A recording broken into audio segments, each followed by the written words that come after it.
sorry about the delay there in setting up things and kind of at a weird angle.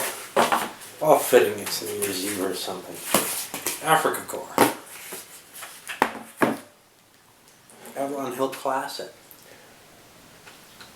It's kind of interesting about this one. It's probably my favorite of the the tactical ground battle classics from Avalon Hill. When I look at some of the others, things like Alexander, Anzio, which is really later, but of the same flavor. Battle of the Bulge. All of these, Blitzkrieg, presumably Tactics 2, all of these kind of feel so outdated. Now, some of them, for example, I'll play Alexander as well. I like Ancients. Battle of the Bulge, it's not a bad game, but it feels like a really, really simple war game. This one has a different feel to it. This one has this sort of... It feels like you're playing a chess-like game. It feels the least like a war game out of the series in a lot of ways to me, because it's so much about positioning your unit in that absolutely right position to cut the other person off, not just maneuver and this, that, and the other, but really understanding the board and the interaction of the geometry on the board. There's not a lot of pieces. There's not a lot of terrain in the sense that the entire game kind of just runs along this long road. It doesn't have to. When you get down over here, it's possible to drop a line across and actually, if the Germans get beyond here and push too hard, it's possible to cut them off completely if they try to do any kind of outflank or something. But the game becomes about dominating this one road, and the mechanisms of these classic Avalon Hill games are such that it becomes a game where you do so not just by force, but by placing your zones of control in such a way. Each player has to be very, very careful about where they go and what they place, and there's these little tricky moves. So the Germans still had approximately equal force to the Brits at the end of the game that I was playing, as an example. But they made a little bit of a misstep, moving forward a little too far, and they lose their entire army that way. Is that possible in other games? Yeah, sure.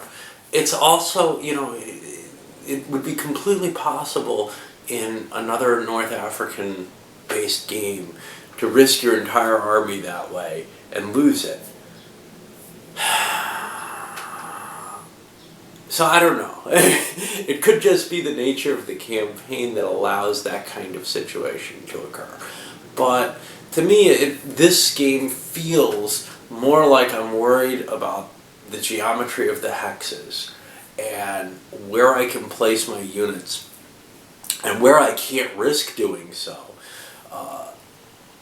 That I can look at my situation and say, ooh, that's dangerous, I could lose everything there, in a way that comes down to a one hex difference, as opposed to if I'm in the same kind of situation in a game like Desert Fox, I would be facing, say, I'd have to be pushing out 4 or 5 hexes to have that same kind of risk. Now, that could just be a level of abstraction thing rather than anything else. But it just doesn't, it feels more like a game of chess where putting your piece in the exact right place is the important thing here, rather than,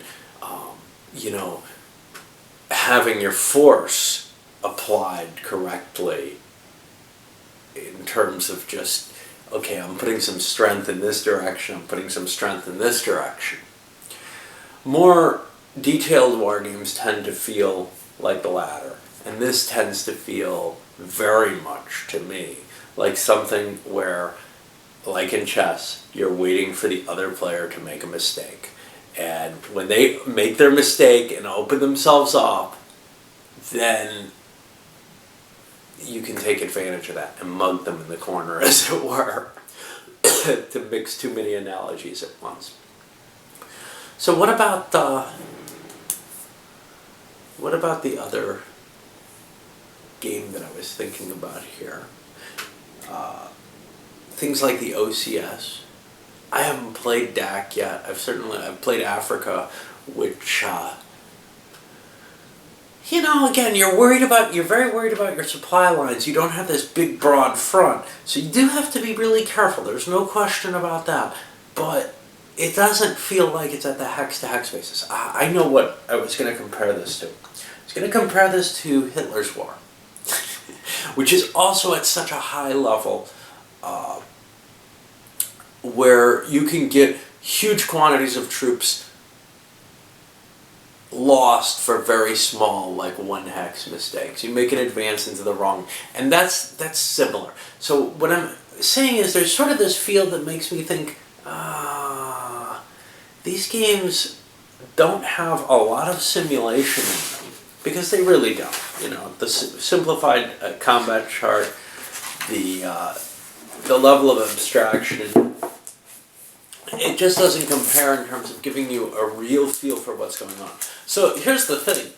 If I'm playing Africa, or if I'm playing Desert Fox, and I overextend, it's very obvious to me that I'm overextending. I can look at the board and see that there's sort of this pattern of how far you can be from your supply and what kind of line of defense you need. It's just there. Here, it's often a lot of your units are in one stack. It's just, can the enemy run around me and catch me like that? And that's the same in Hitler's War, to tell you the truth, which I also enjoy. I enjoy both games, but it's a mechanism. It's a means of winning that just doesn't feel reasonable to me. I don't feel like I have the link to the board to say, okay, that doesn't look too safe when it's 1 hex or another. To me, that's like playing in Go and placing a piece. And on one intersection, it's safe, but the next one over, no, that's stretching way too far out. It's that kind of thinking in this game. Not that that's bad or anything. I enjoy Go a lot, and I actually enjoy this game. It's just, it doesn't feel like a war game anymore to me. It feels like I'm playing a Go-like game where I'm worried about, which hex is the important one to be in to dominate the situation. And I know a lot of the older war games, not just the Avalon Hill Classics, had a big worry about this.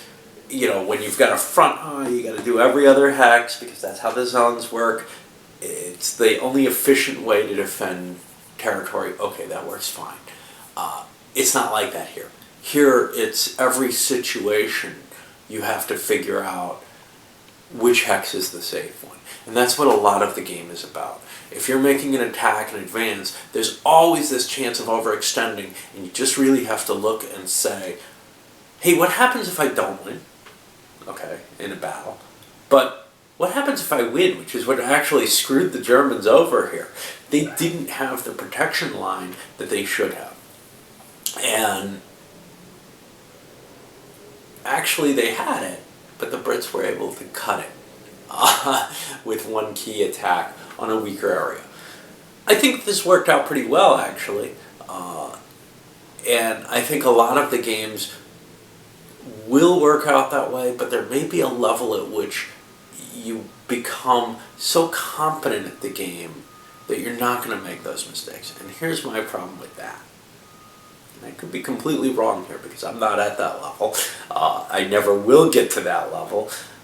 I like this game, but it's not going to come out more than, once a year at most. although it came out twice this year. It's that the victory conditions, and I alluded to this at the end of my last video, the victory conditions for the Germans and the British sit at, okay, you have to take the whole board, or you have to wipe the other guy's army out. Those are very clear, very plain. It's obvious you've won in those cases. But, and perfectly historically reasonable, the English default victory conditions of, hey, if the game ends and nobody's won yet, you win. Well, those make it far easier on the English, I think, to just say, okay, I'm not going to make a mistake. I'm not going to push forward too hard. And that actually presents very much the kind of impetus for the historical sequence. The British didn't always, and the Allies in general, didn't always press their advantage as hard as they possibly could, the way Rommel did. They didn't take any risks, for the most part. They tried to move forward in a safe and non-risky format in order to get the win that they were guaranteed, essentially. And it didn't really matter whether or not they reached Tripoli by a certain date, or they reach, Tobruk at a certain date, or whatever. What mattered was that they didn't screw up. And that's what the game really becomes. As we saw here, it's possible if the Germans screw up, if they take too high a risk, the Brits can end the game early. But I think if neither side screws up, I think the British can probably hold out on more than half games. The Germans may have to take more risks in order to win against a competent British player, and when they do so, there's a possibility, not of what we saw in my game, which was a mistake, I think, in leaving the situation open, but the aggressive British player was able to come in, take a slight risk, and bag the entire German army. And that's the kind of risk the Brits can afford to take. But if they don't, as long as they don't make a risk, take a risk and lose it big, and lose a huge quantity of their forces, I don't think that they're going to lose. The opposed game I played, the Germans did very well. They got some good lucky rolls. They took some risks early in the game. Almost got destroyed due to lack of supply. But they made it to approximately the historical era, a little ahead of time, which is really dangerous for the Brits. This is probably sort of the worst case nightmare scenario for the Brits. Is about the same time in the game as my game ended, you've got Germans up in here.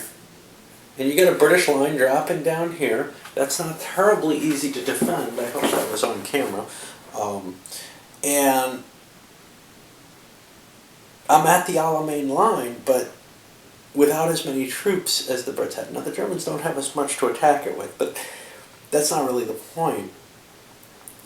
But the Germans were unwilling. Essentially, they made their error. They tried an outflank. That doesn't work, because I'm able to drive the Brits around and swallow them, cut them off. They can't attack. And there were very few German units on the other side of the line. And it was just very clear that that was going to be a loss. But even with the Germans up there so far, in this opposed game, it didn't look like it was going to be at all possible to break the line that the Brits had. The Germans were up there early, but it looked really, really tough. Maybe a little bit more luck, a little bit more speed could have gotten the Germans there a little earlier. Maybe if they bag a British unit that was mistakenly put forward. But I think a competent British player is going to be really, really hard to defeat in this game. And to me, it looks like the Germans have to make The only way that it can happen is if the Germans are making some really risky attacks in the sense of low odds that might end up losing the game through attrition. But it's the only way that they can get up there any faster and really put Alexander at risk. It's just a balance issue. But this is more game than detailed simulation. So you're not going to get a lot of information about how the campaign is fought. You're not going to get a lot of flavor even, because it's all about placing on the hexes rather than, maintaining supply lines and this, that, and the other. So it has to be judged more as a game, and as a game, I think there's a good chance that the balance is strongly in question. All right, I don't know what I'm going to do next, but I think that's the last one of the new year, or of the old year.